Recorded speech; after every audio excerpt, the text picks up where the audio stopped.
శ్రీ గురుభ్యో నమః. హరి ఓం. దంతాంచలేన ధరణీతలమున్నమయ్య పాతాళకేళిషు ధృతాది వరాహలీలం ఉల్లాఘనోత్ఫణ ఫణాధర గీయమాన క్రీడావదానం ఇభరాజముఖం నమామః. అమరీ కబరీ భార భ్రమరీ ముఖరీకృతం దూరీకరోతు దురితం గౌరీ చరణ పంకజం ఇందీవరదళశ్యామం ఇందిరానంద కందళం వందారు జనమందారం వందేగం యదునందనం. శ్రీ గురుభ్యో నమః. హరి ఓం.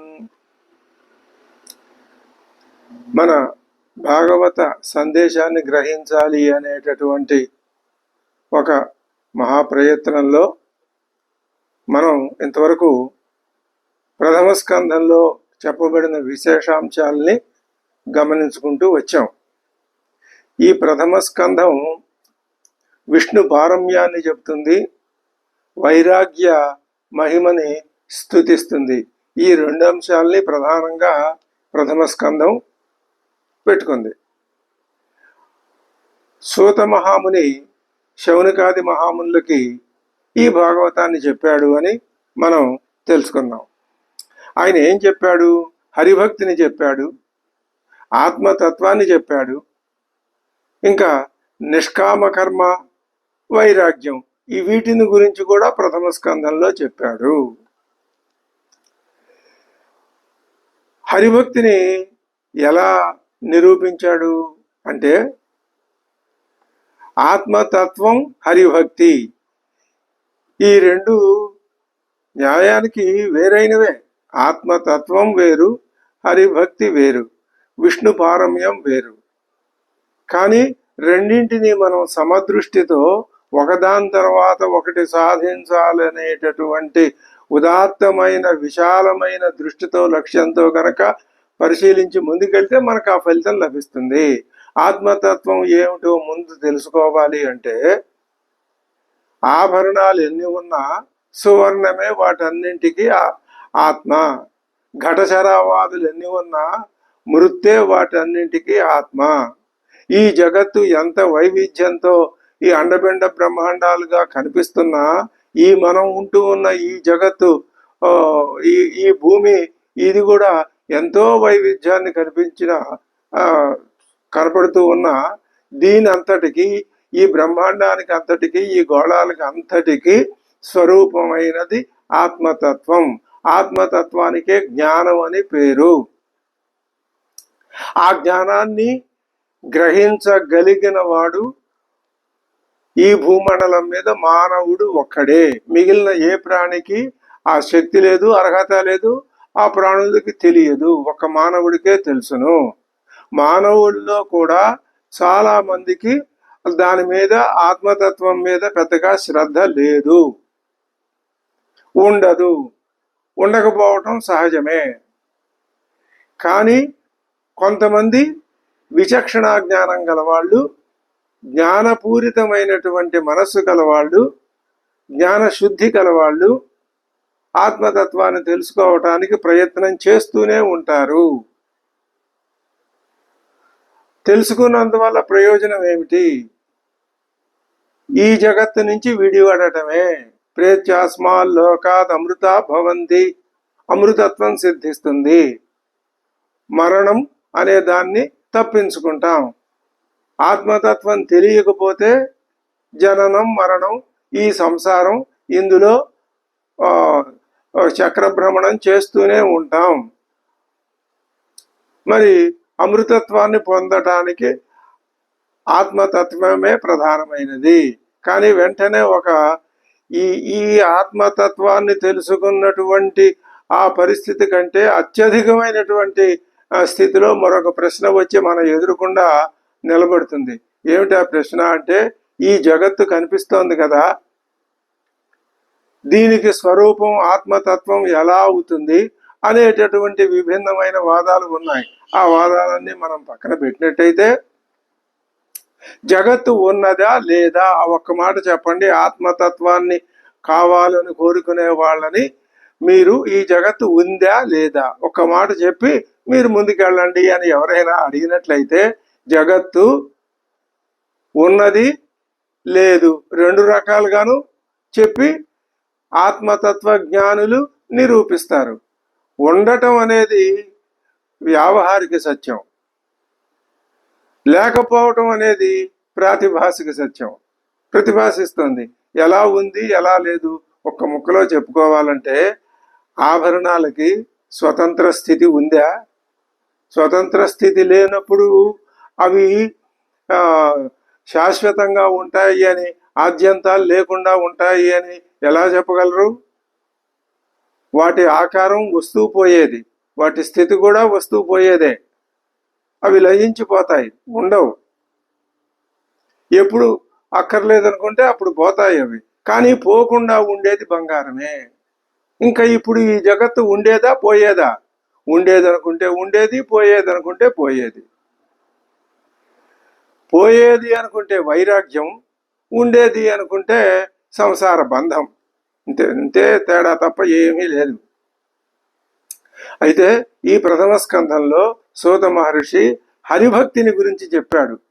అది ఎందుకు చెప్పాడు అంటే ఈ జగత్తు యొక్క సృష్టి నిర్మాణ క్రమాన్ని తెలుసుకోవాలి అంటే హరిభక్తి అత్యవసరం.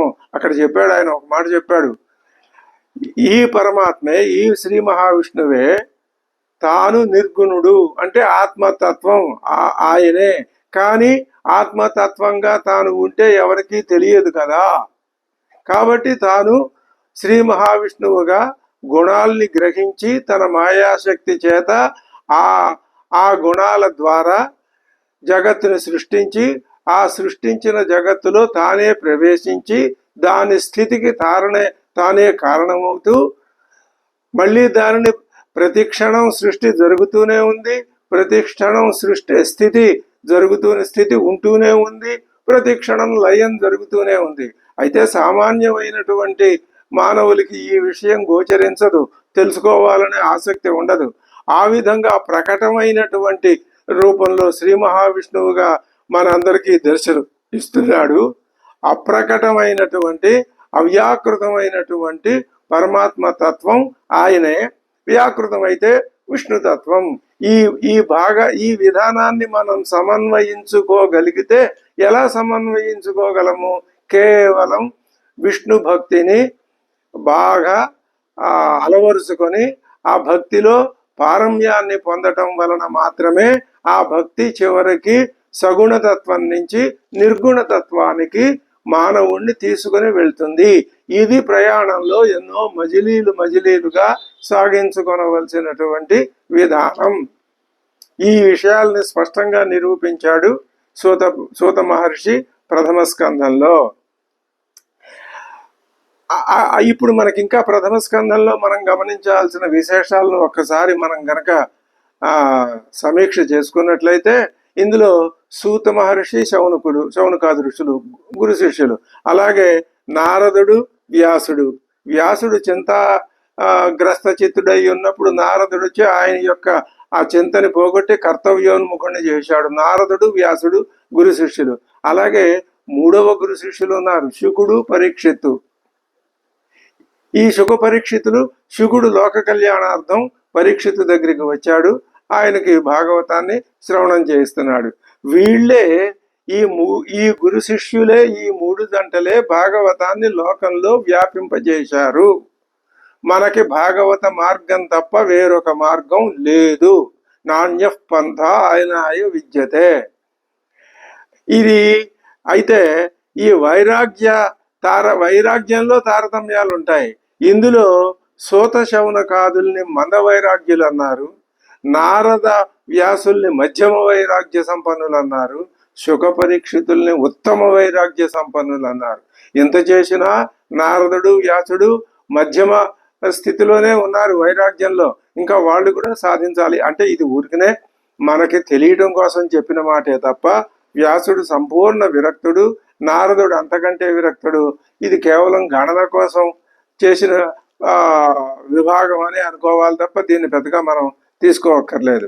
అయితే ఈ మాట ఎందుకు చెప్తున్నాము అంటే, పరీక్షిత్తు ఉత్తమ వైరాగ్య సంపన్నుడుగా మనకి ప్రథమ స్కందంలో కనిపించాడు. అది దానికి ఆయన జన్మించటానికి గర్భస్థ దశ, అంతకు పూర్వం ఉన్నటువంటి స్థితి, గర్భస్థితి, జన్మ తర్వాత ఈ 3 విభాగాల్ని మనం గనక జాగ్రత్తగా పరిశీలించి చూసుకుంటే ఆయనలో వైరాగ్యం ఇప్పుడు ఈ శృంగి శాపం వలన ఆ వైరాగ్యం పరాకాష్ఠ స్థితికి చేరుకొని ఇంకా ఆయన దృష్టి దేని మీద లేదు. ఇది ఇలా కావటానికి కారణాలు కూడా మనకి ప్రథమ స్కందంలో నిరూపిస్తున్నారు. ఏమిటైంది? రాజ్యానికి ఆయన వారసుడైనాడు. రాజ్యంలో ఇవాళ ఆయనకి ప్రతిపక్షం అంటూ లేదు, శత్రువులంటూ లేరు, ఎవ్వరూ లేరు. చివరికి భీష్ముడు, అశ్వత్థామతో సహా అందరూ వెళ్ళిపోయారు. ఆయన ఒక్కడే సర్వాధికారి. మరి ఆ వైరాగ్యానికి ఆయన యొక్క వైరాగ్యానికి ఆశపడే ఆయన దగ్గరికి నారదుడు, వ్యాసుడు లాంటి పెద్ద పెద్ద మహర్షులంతా వచ్చారు. అలాగే రాజ్యం నిష్ప్రతిపక్షం అవడానికి అది భీష్ముడు, అశ్వత్థామ కూడా. మరి పైగా ఆ రాజ్యం ఎలాంటి రాజ్యం? సమృద్ధమైన రాజ్యం. అటువంటి సమృద్ధమైన రాజ్యం, నిష్ప్రతిపక్షమైనటువంటి రాజ్యం ఈయనకి లభించాయి. అయితే ఇప్పుడు ఈ స్థితిలో అటు ఇటుగా ఉండవచ్చును. పోతే భోగాల వైపుకి పోవచ్చును, లేదా వైరాగ్యం వైపుకి రావచ్చును. అక్కడే పరీక్షిత్తు యొక్క ఆ గొప్పతనం మనం గ్రహించాలి. భోగాల వైపు వెళ్ళేటటువంటి అవకాశాలు ఉన్నా ఆయన వాటిని తృణప్రాయంగా త్యజించాడు. త్యజించి వైరాగ్యం వైపుకే వచ్చాడు, మళ్ళాడు. అంతటి మహారాజు కూడా సమస్తాన్ని తృణప్రాయంగా త్యజించి వైరాగ్యం వైపుకి రావటమే గొప్పతనం. కానీ మానవుల్లో ఆ లక్షణం సామాన్యంగా కనపడదు. 199 మందిలో కనపడదు. ఎక్కడో 1,000,000కి ఒకళ్ళలో వైరాగ్యం ఉంటుంది. అందులో ఏమాత్రం కొంచెం ధన సంపద ఉన్నా, అది ధన సంపద లేకపోయినా భోగ దృష్టే, ధన సంపద ఉన్నా భోగ దృష్టికి మీదకే వెళ్తుంది తప్ప వేరొక దృష్టి మానవుల్లో ఏర్పడదు. మరి అలాగే ఇదే విషయాన్ని శ్రీకృష్ణ పరమాత్మ భగవద్గీతలో కూడా చెప్పాడు. సరే, ఆయన ఇప్పుడు ఏం చేశాడు? ఈ వైరాగ్యం దృఢం కావడానికి ఆయన కళ్ళ ఎదురుకుండా కొన్ని సంఘటనలు జరిగినాయి. నిజానికి పాండవులు ఉండొచ్చు కదా, కొంతకాలం లేరు.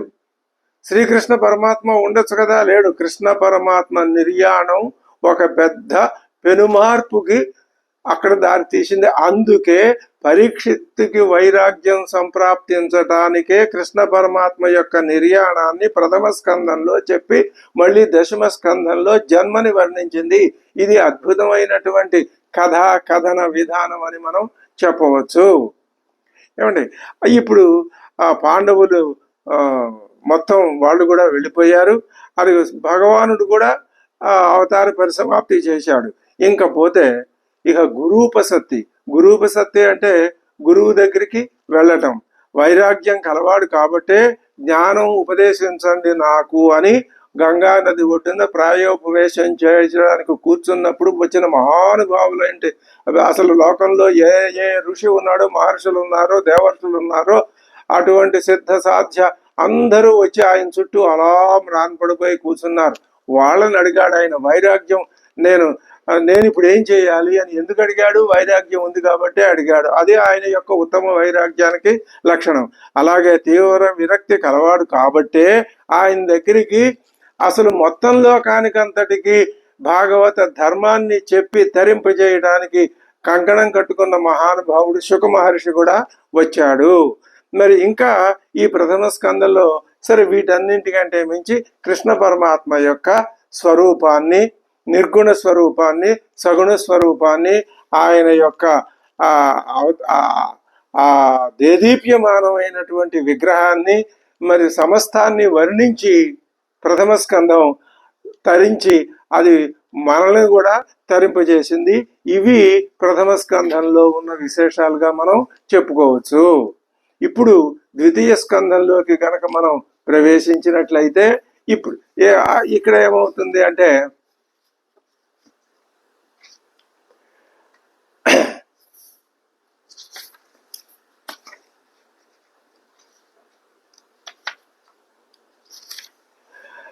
వరీయానేషతే ప్రశ్న కృతో లోకహితో నృప ఆత్మయే ఆత్మవిత్ సమ్మత పుంసాం శ్రోతవ్యాదిషు యః పరః.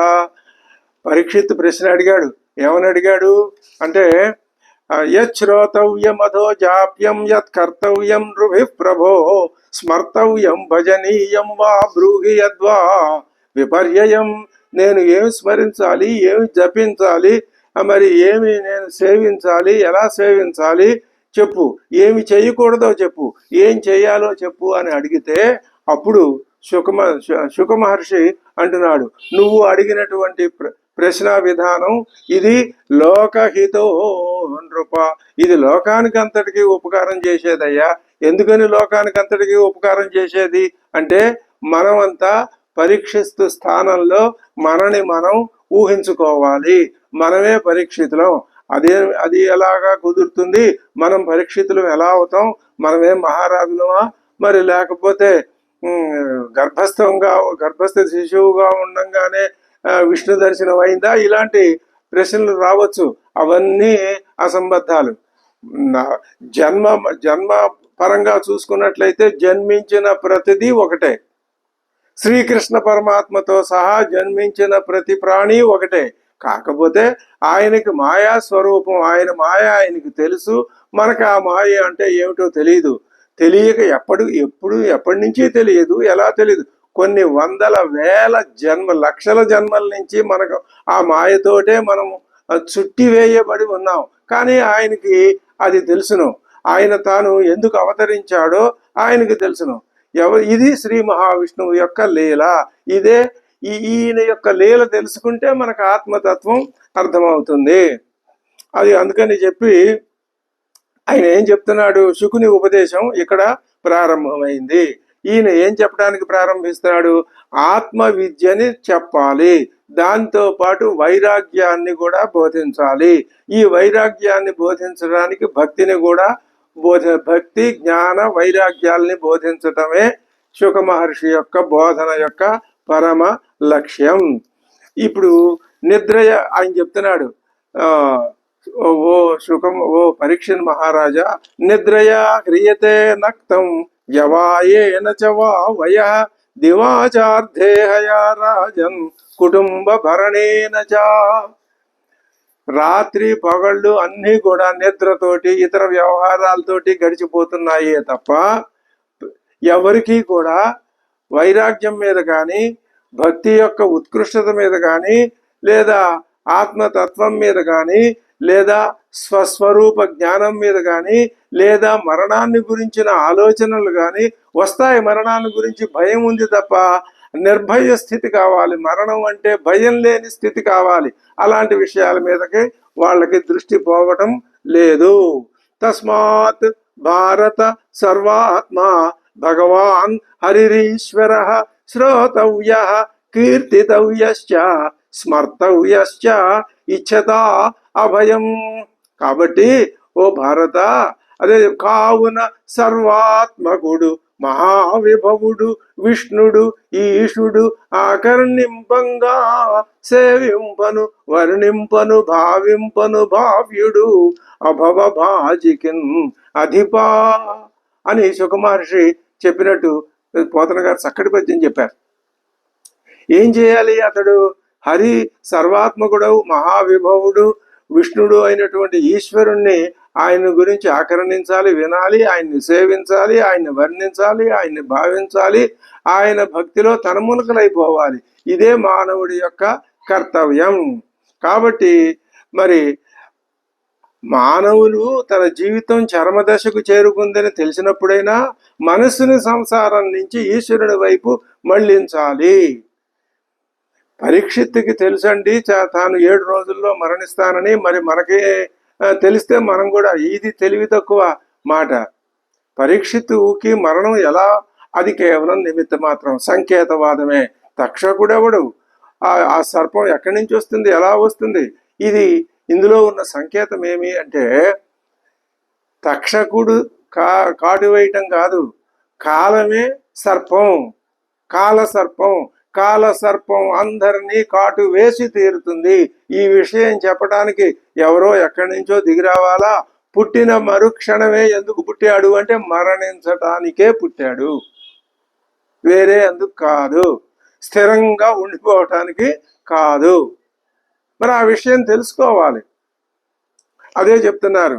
కాబట్టి ఈ ఈ జీవితం ఎలాంటిది? బుద్భుత ప్రాయం, నీటి బుడగా, అది ఏ క్షణంలోనైనా పేలిపోవచ్చు. కాబట్టి అది పేలక ముందే, అంటే జీవితం సమాప్తం కావటం ముందే, మృత్యువు వచ్చి నెత్తి మీద చిందులు ఆడటం ప్రారంభించక ముందే కావలసిన విధానాన్ని చూసుకోవాలి. దీపం ఉండంగానే ఇల్లు చక్కబెట్టుకోవాలి అని చెప్తున్నారు. అది ఎలాగా చెప్తున్నాడు? ఏతావాన్ సాంఖ్య యోగాభ్యాం స్వధర్మ పరినిష్టయా జన్మలాభ పర పుంసాం అంతే నారాయణ స్మృతి. జన్మలాభం, ఈ జన్మించిన దాని యొక్క ఈ జన్మ యొక్క లాభం ఏమిటి అంటే సాంఖ్యయోగాభ్యాం, సాంఖ్య యోగము, జ్ఞానయోగము, యోగాభ్యాం కర్మయోగము, ఈ రెండింటి ద్వారా జీవితాన్ని నిర్దుష్టంగా పాపం చేయకుండా, తప్పులు చేయకుండా, స్వార్థం లేకుండా జీవితాన్ని గడుపుకుంటూ వచ్చి ఎలాగదే చెప్తారు, స్వధర్మ పరినిష్టయ. అదే చెప్పాడు శ్రీకృష్ణ పరమాత్మ అర్జునుడితో, నీ ధర్మాన్ని నువ్వు చెయ్యి అని అందుకు ఒప్పించి సాంఖ్యయోగం చెప్పాడు. తర్వాత మిగతా యోగాలన్నీ కర్మయోగం కూడా చెప్పాడు. స్వధర్మ పరినిష్టయ, ధర్మాన్ని అనుసరిస్తూ ఆత్మలాభాన్ని పొందండి. అంతే నారాయణ స్మృతికి. చిట్ట చివర మరణించడానికి ముందు అంటే అది అప్పటికప్పుడు ఆ క్షణంలో వచ్చేది కాదు. జీవితకాలం అంతా నారాయణ స్మృతిలో గడుపుతూ ఉంటే మరణించే ముందు కూడా అదే అలవాటు కొనసాగే అవకాశం ఉండొచ్చు. ఎవరు గ్యారంటీ ఇస్తారు? లోపల ఎటువంటి బలీయమైనటువంటి చాలా ఘోరాతి ఘోరమైన ఆలోచనలు ఉన్నాయో అవి ఎప్పుడు పైకి వస్తాయో, మరి ఎప్పుడు అణిగిపోతాయో, ఎప్పుడు ఏ విధంగా క్షాళితమైపోతాయో ఎవరు చెప్పగలరు? ఎంత నారాయణ స్మృతి పైన ఉన్నా లోపల ఇవి మాత్రం కామక్రోధాది హర్షవర్గం మాత్రం పోవటం కష్టం. పోగొట్టుకోవటమే కర్తవ్యం. చూద్దాం తర్వాత ఎపిసోడ్లో తర్వాత విషయాలు తెలుసుకుందాం. స్వస్తి.